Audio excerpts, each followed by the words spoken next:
In 2002, I married my best friend.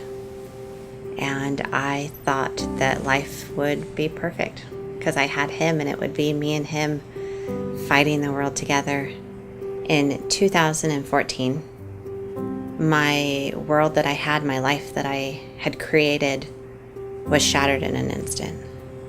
I had found pornography on my husband's phone, and it wasn't the first time. And I remember thinking to myself, I just want him to be honest with me. And when I called him up, he was at work, and I had sent him an email. And in the email, I had said, I found pornography again, and we can get through anything, but I can't deal with the lies.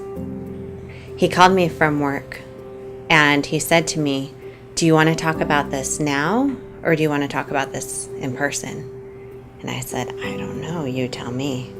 And he said, I'm on my way home.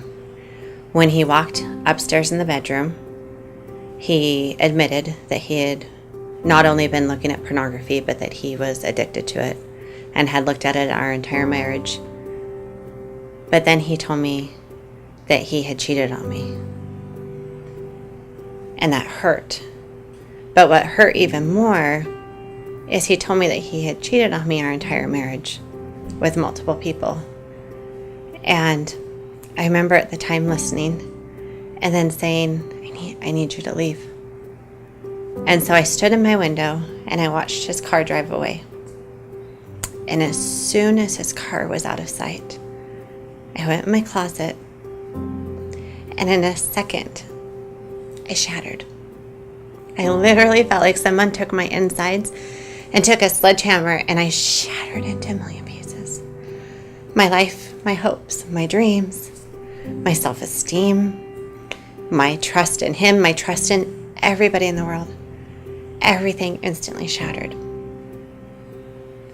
And I was taken to a place where I didn't know how to move forward. There was no hope. At this point, there's no hope for my marriage. There's no hope for this life that I had created.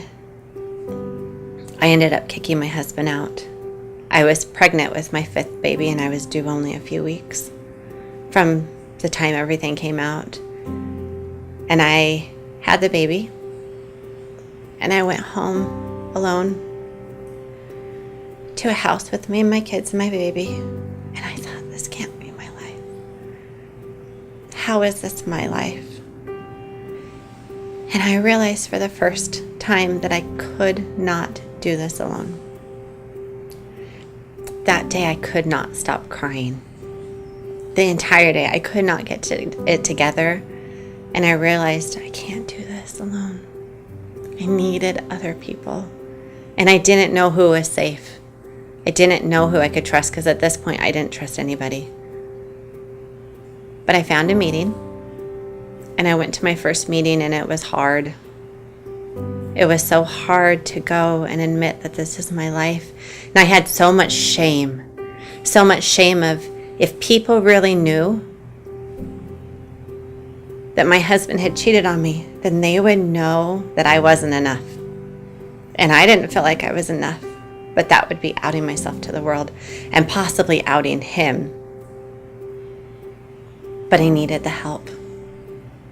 I learned very quickly that whether my marriage survived or not, and at this point I wasn't planning on it surviving, but whether my marriage survived or not, I had to get healing.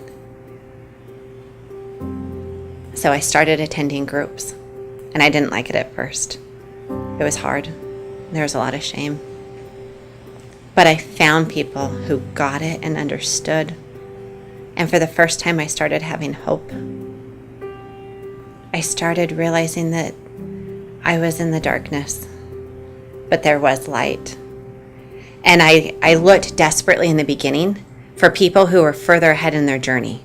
That's all I wanted to see, was that there were people who could actually survive this, and that marriages could survive this, and that people could be happy again. Because for months, I cried every day. And I wondered, could I ever actually be happy again? It took a long time of searching, but I found people who were further in the journey And not only were they surviving, because that's all I could do in the beginning was survive, they were thriving. And so I watched them and I learned from them, and it gave me hope that on those days that felt hopeless and those days that I didn't think I could do another day, that if I just kept moving forward, that I could be happy again.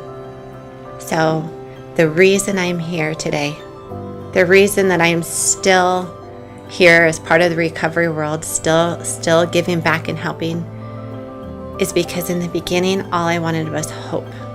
And it was so hard to find others who could give me that hope. And so I'm here to share that there is hope. There is happiness ahead. Don't give up. Look for those who can guide you. There are tools available. There is hope. There is healing. You can do this.